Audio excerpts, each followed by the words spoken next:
vrai de vrai, cette vidéo elle devrait être payante. Mais j'ai grave la flemme de créer une page de vente et de faire des publicités ciblées. Du coup, je te l'offre gratuitement. N'hésite pas à t'abonner, à la partager si t'as kiffé. Et je te laisse avec la vidéo. Bon, t'as cliqué sur cette vidéo pour le titre et pour la miniature. Donc déjà, bon courage pour ton mémoire. Je viens de finir le mien. Donc je t'explique la méthodologie de A à Z pour te faire gagner un maximum de temps et que tu puisses être le plus efficace possible. J'aurais tellement aimé avoir cette vidéo quand je devais faire le mien que je me suis dit que j'étais obligé de vous partager tout ce que j'ai appris. Que j'ai moi-même regardé pas mal de vidéos sur YouTube sur comment rédiger un mémoire, etc. Elles étaient inintéressantes. Enfin, en tout cas, moi, je les trouvais pas pertinentes. C'était très abstrait avec des conseils assez répétitifs et peu applicables. Donc, ça me tenait vraiment à cœur de faire ce guide ultime pour la rédaction d'un mémoire quand on est étudiant. Si tu regardes la vidéo, je m'engage à ce que tu aies la méthodologie complète, tous les outils qui vont pouvoir t'être utiles, les tips, les petites infos que personne va te donner et que vous trouverez nulle part ailleurs, vous allez tout avoir. Il y a aussi mon mémoire qui va être disponible directement dans la description, ainsi que plein d'autres outils qui vont être ultra utiles. Donc, s'il te plaît, regarde la vidéo, fais-le pour toi, fais-le pour moi, c'est gagnant-gagnant. Je suis convaincu qu'il y a énormément de valeur dans cette vidéo. Bon, si t'as un mémoire à faire, sinon évidemment ça ne sert à rien. Mais voilà, je te laisse regarder tout ça et si à la fin t'as trouvé ça utile, n'hésite pas à partager un maximum de tes potes qui doivent eux aussi faire leur mémoire. Comme ça, vous allez avancer beaucoup plus vite et vous allez pouvoir faire d'autres choses à côté, les gars, parce qu'il faut vivre. On commence directement par la première étape, c'est le choix du sujet. Cette étape, c'est la première, mais c'est déjà la plus importante, donc faut vraiment pas se tromper. Je sais qu'il y a des écoles où il y a une liste de sujets obligatoires, certaines écoles où tu peux choisir toi-même ton sujet et tu dois le faire valider. Dans tous les cas, essaye de prendre le sujet sur lequel tu as le plus de connaissances. Ça va te faire gagner énormément de temps. Essaye pas de te dire, oh, ce sujet, il a l'air intéressant, j'aimerais en apprendre plus sur ça. Non, ça t'évite. En tout cas, si tu veux être le plus rapide et le plus efficace, tu oublies cette idée. Sur la liste des sujets ou sur le sujet que tu peux choisir, tu prends un sujet que tu maîtrises le plus. Pour mon exemple, on pouvait choisir notre sujet, il fallait juste qu'il soit en lien avec notre filière et étant donné que j'étais en double diplôme en marketing et en sport management, j'ai réfléchi à un sujet que je connaissais bien qui pouvait rentrer là-dedans. Boum, j'ai fait le marketing des clubs de foot et c'était très bien. Cette étape, elle est très importante parce qu'elle peut vous faire gagner énormément de temps et de motivation. Parce que travailler sur un sujet qu'on connaît bien et qu'on apprécie, c'est beaucoup plus facile. Ce sujet, il m'a facilité la vie, les gars, parce que c'était un sujet que je maîtrisais super bien et qui m'intéressait, donc forcément, c'était beaucoup plus facile. Donc toi aussi qui regarde cette vidéo, essaye de choisir un sujet qui t'intéresse et sur lequel tu as un minimum de connaissances,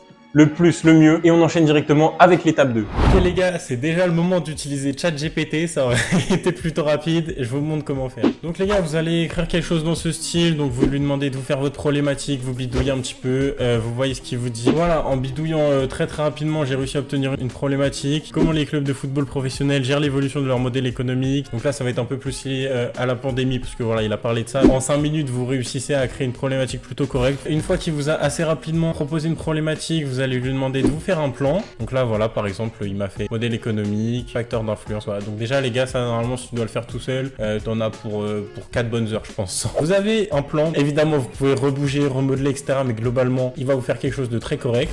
Donc là, déjà, en moins de 5 minutes, vous avez votre sujet, votre problématique et votre plan. Les gars, on avance plutôt vite, mais on est encore loin d'avoir fini. Encore une fois, je vais vous montrer toutes les choses qui vont vous être utiles pour gagner énormément de temps, des petits trucs que personne ne sait. C'est à partir de cette étape que je pense que je vais pouvoir vous faire gagner énormément de temps parce que j'ai vraiment des trucs stylés à vous montrer. On se retrouve directement pour rechercher des articles scientifiques. Je vais vous montrer tous les petits tips qui vont pouvoir vous aider. Donc vous pouvez aller sur plusieurs sites. Vous avez ce site Kern, ensuite vous avez d'autres sites comme Google Scholar bien sûr. Imaginons que je veux cet article rapidement, il a l'air bien. Je peux le télécharger directement, mais ce sera pas le cas pour tous les gars. Il y en a certains qui vont être payants. Donc là on a eu de la chance, l'article était gratuit. Imaginons que vous tombez sur un article payant, il y a de fortes chances que vous puissiez y accéder grâce à ce bot que je mettrai dans la description directement. Donc là j'ai pris le petit DOI machin etc. Vous le copiez-collez et là voilà, ça vous sort la revue etc. Donc franchement c'est super pratique. Bon là ça sert à rien vu qu'il était déjà gratuit, mais je peux vous garantir que ça va beaucoup vous servir. Ça sera dans la description. Donc bon courage pour vos lectures de 35 articles scientifiques. Mais franchement force à vous les gars, c'est un peu relou, mais je vais vous expliquer comment le faire au mieux et au plus efficacement. Mais déjà avant de lire les articles, il faut vérifier que c'est bien des articles scientifiques. Et pour ça vous allez avoir besoin des 3 listes qui seront dans la description que même moi je n'ai pas trouvé.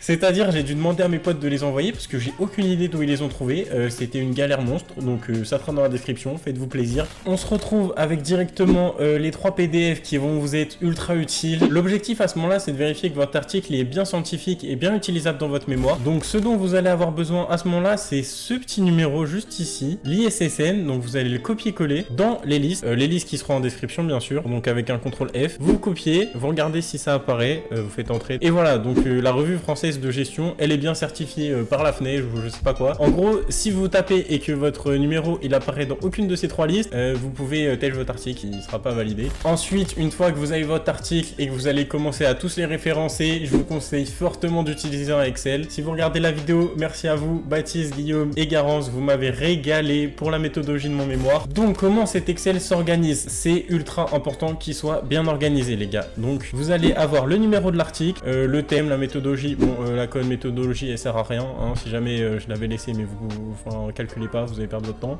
Le résumé de l'article, un petit peu de quoi ça parle, et les citations. Ça c'est le plus important les gars, vraiment cette partie là c'est le plus important. En soi, si vous devez faire que 2 colonnes, prenez le numéro de l'article et les citations du texte. Là ensuite je vous conseille également de copier-coller le nom de l'article, et là vous pouvez mettre des idées, des exemples si vous avez d'autres choses à rajouter. Ok, donc vous vous baladez dans votre document, vous cherchez une phrase intéressante qui va être en lien avec vos grandes parties. Imaginons que voilà, on va dire que cette phrase elle est ultra importante. Vous la copiez-collez directement ici, et là vous allez la mettre de la couleur de la partie qui vous intéresse. Donc imaginons ça parle de finance, je vais la mettre directement dans la couleur de cette partie, et les gars ça c'est ultra important, mettez le nom de l'article, surtout ça vous sera très utile. Donc voilà, imaginons ici l'article il s'appelait comme ça, vous le copiez-collez, vous le mettez juste ici dans name, voilà, et donc là vous avez toutes les infos utiles, vous avez les citations que vous allez pouvoir faire, ici vous mettez de quoi ça parle, le numéro de l'article très important, vous faites un petit résumé de ce que vous avez appris, et vous faites ça pour les 30 les gars. Donc voilà, comme vous pouvez voir il y a pas mal de couleurs. Donc une fois que vous avez ce tableau bien rempli, que vous avez vos 30 articles bien organisés, évidemment vous les téléchargez, vous les mettez dans un dossier pour les avoir au cas où si vous avez une galère. Ce document je vous conseille énormément de le mettre sur un cloud ou sur un drive ou quelque part où si votre ordi il part en vrille, vous l'avez toujours parce que ça va être la base de tout. Et voilà, donc vous analysez vos 30 articles comme ça en vous assurant bien qu'ils soient scientifiques. Ensuite, une fois que vous aurez fait ça, alors là je parle en 1 minute, ça va vous prendre probablement 1 ou 2 mois. Moi je vous conseille, si vous êtes plutôt pressé, de faire 2 articles par jour. Jusqu'à arriver à 30 ça va vous prendre 2 semaines. Voilà, vous pouvez adapter en fonction du temps qui vous reste. Mais procrastinez pas les gars, vous avez la strat complète là, vous avez plus d'excuses. Donc on se retrouve une fois que vous avez fait tout ça, vous vous retournez sur ChatGPT. Là c'est la partie on l'a pas trop utilisée, mais là on va bien le poncer. Donc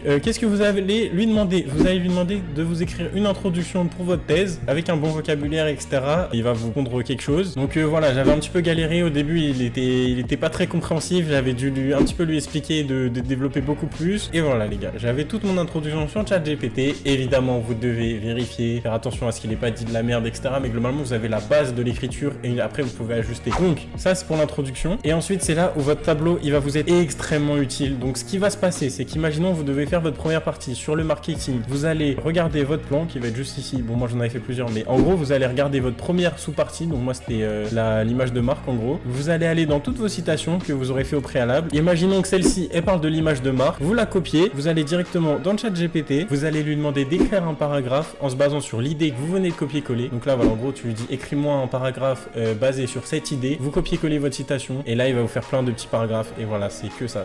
Tout ça c'est mon mémoire les gars. Une fois que vous avez ça, comment on fait? Parce que quand vous êtes sur votre document, il faut faire très attention aux citations et à ce que tout soit bien pour pas vous faire défoncer. Donc comment vous allez vous organiser? Si vous voulez vous inspirer d'une structure, vous aurez la mienne ainsi que mon mémoire dans la description. Donc on se retrouve pour un exemple concret de comment vous faites. Donc là je suis dans ma revue de littérature, le grand 1, etc., le marketing et la brand image, la brand identity, etc. Imaginons ce paragraphe, c'est un copier-coller de ChatGPT. Et vous voyez derrière il y a une citation. Et ça c'est ultra important. Comment vous allez faire ça? Vous allez faire ça avec Mendeley. C'est Mendeley Site. Ça sera également dans la description les gars, il n'y a pas de galère. Donc vous allez get Mendeley Site. Ça va vous emmener ici, vous faites obtenir maintenant. Ok, donc là si vous en êtes bien sorti, vous avez le petit truc Mendeley Site qui apparaît juste ici. Donc vous allez devoir vous connecter. Là vous allez devoir prendre le style de citation de votre école. Donc là vous allez avoir directement, donc moi j'ai encore tous mes articles qui sont enregistrés juste ici. Et imaginons que juste là je veuille citer un article, je fais insert citation et là voilà, ça va se mettre directement. Donc ce dont vous allez avoir besoin, ça va s'appeler Mendeley Reference Manager. Et là vous allez avoir du coup tous vos articles qui sont juste ici et vous allez pouvoir les ajouter directement depuis ici. Donc là par exemple c'est l'article que j'ai téléchargé, je peux l'ouvrir, ça va me le copier quelque part et ensuite il sera directement accessible depuis mon document Word où je vais pouvoir le chercher. Si vous avez la moindre question sur ce sujet, parce que moi je sais que c'est une galère, j'ai eu trop du mal entre Mendeley Desktop, Mendeley Site, Mendeley référence manager, Mendeley, hey, j'en pouvais plus de Mendeley. Donc vous allez être good et vous avez tout votre document. Donc voilà, vous faites comme je vous ai dit tout à l'heure. Il faut faire attention à pas faire que des pavés, explications d'une citation, citer le texte, etc. Faut essayer d'un petit peu mixer. Par exemple dans les paragraphes, moi ce que j'aimais bien faire, c'était imaginons me débrouiller pour mettre ça à peu près vers le milieu et ensuite à la fin, hop, je prenais un autre mec. Vous avez l'idée. Là normalement, si vous en êtes arrivé à cette étape là, vous êtes pas trop mal. Vous avez votre page de garde, ensuite vous avez votre sommaire que vous pourrez faire, etc. Voilà, vous pourrez copier-coller celui-là. Vous avez les remerciements, l'introduction, etc. Encore une fois, mon mémoire sera dans la description, mais une fois que vous avez fini toute votre revue de littérature, vous devez faire un petit tableau dans quel article il y avait telle ou telle information. Vous faites à peu près, personne n'ira vérifier les gars, je sais même pas trop à quoi ça sert, mais voilà, vous faites en fonction. Un petit tableau par grande partie, donc là c'était sur le marketing, là sur les finances, là sur les différences, etc. Et ensuite vous devez faire des petits points qui résument tout. Donc là ce que vous pouvez faire c'est que vous copiez-coller toute votre revue de littérature dans ChatGPT, c'est ce que j'avais fait personnellement, et tu lui dis résume-moi tout ça en 5 ou 6 points, en 5-10 minutes vous en sortez. Ensuite, une fois que vous avez votre revue de littérature, vous devez passer à votre étude de cas. Et là, moi, j'ai des conseils à vous donner. Donc, vous avez deux options normalement. Je sais pas si c'est comme ça dans votre école, mais je pense vous pouvez faire soit une étude qualitative, soit une étude quantitative. Donc, nous, on devait soit interroger 150 personnes complètement random sur un Google Form, ou soit 10 personnes ultra spécialisées dans leur domaine. Je suis directement parti pour l'étude quantitative avec 150 réponses à obtenir sur un Google Form. Ok, donc vous allez avoir un Google Form juste ici. Évidemment, vous prenez ChatGPT pour vous faire vos questions. Est-ce que j'ai besoin de préciser? Je ne pense pas. Donc une fois que vous avez toutes les questions, vous pouvez les mettre ici. Donc on peut voir que j'ai eu mes 152 réponses. Merci à tous ceux qui avaient répondu, ça m'avait régalé. Si vous avez 100 réponses les gars et que c'est la galère pour avoir les dernières, vous allez en navigation privée, vous remplissez votre truc. C'est pas le mieux, c'est pas le plus optimal, mais voilà, vous n'avez pas trop le choix. Une fois que vous avez demandé à toutes les personnes que vous pouviez, vous faites vous-même, vous demandez à vos potes de répondre plusieurs fois. Ensuite, une fois que vous avez ça les gars, déjà vous êtes très bien. Donc là ça va vous prendre environ une semaine à ce que tout le monde réponde à votre questionnaire, donc vous allez pouvoir chill un petit peu. Petit tips, en tout cas moi c'était le cas dans mon école, vous pouvez accéder aux mémoires des élèves des années précédentes, ça vous est trop utile. Donc au début quand vous n'avez pas encore commencé à faire tout ça, vous essayez de trouver le mail de la personne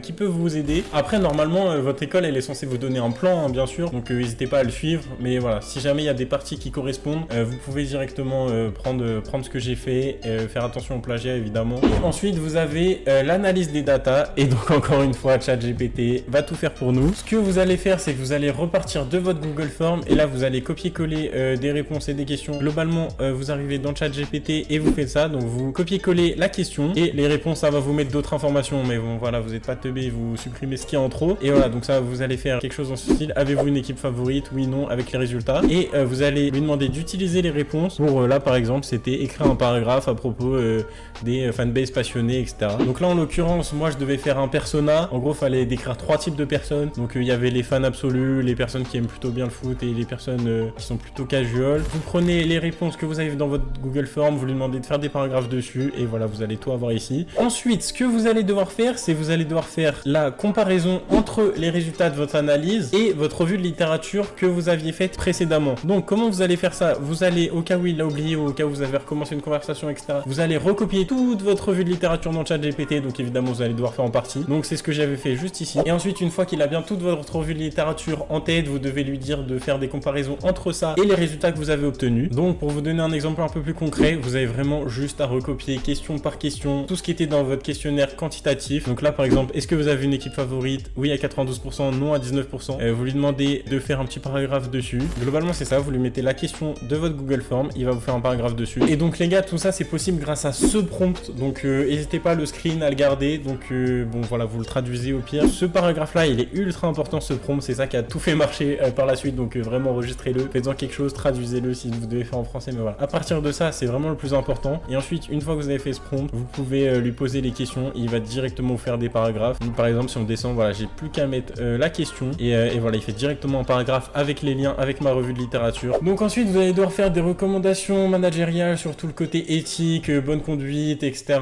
On lui demande encore une fois qu'on va travailler maintenant sur le côté plus managérial. Donc vous lui demandez de vous donner les 3 points sur lesquels il devrait se focus. Là, vous lui demandez selon lui quels sont les 3 points les plus importants pour faire des recommandations managériales. Encore une fois dans la même conversation, donc il a tout en tête. Voilà, donc directement par exemple là il m'a proposé quelque chose sur le fan engagement et la transformation digitale. Et voilà les gars, vous faites juste des prompts où vous lui demandez de faire ce que vous avez besoin de faire en fait sur vos parties. Et voilà, donc une fois qu'il vous a fait toutes vos recommandations managériales, vous pouvez lui demander de récap tout un petit peu dans des bullet points que vous pourrez choisir. Vous pouvez lui demander d'un petit peu développer chaque point sans les titres, enfin bref, vous adaptez. À la conclusion c'est pareil, vous lui demandez d'écrire un paragraphe sur la conclusion pour les limites de l'approche. En fait, au lieu de devoir tout écrire par vous-même, vous avez juste à prendre ce qu'il a écrit et à modifier pour adapter à ce que vous avez besoin. Vous avez 15% du taf à faire quoi. Mais forcément c'est beaucoup plus pratique. Et voilà les gars, même pour ma présentation orale, je lui avais demandé de faire mes points, donc de faire mes slides. Évidemment vous devez remettre tout votre document dans ChatGPT, donc c'est un petit peu long. Mais une fois qu'il l'a, voilà, il vous fait l'introduction, les recherches, la méthodologie, etc.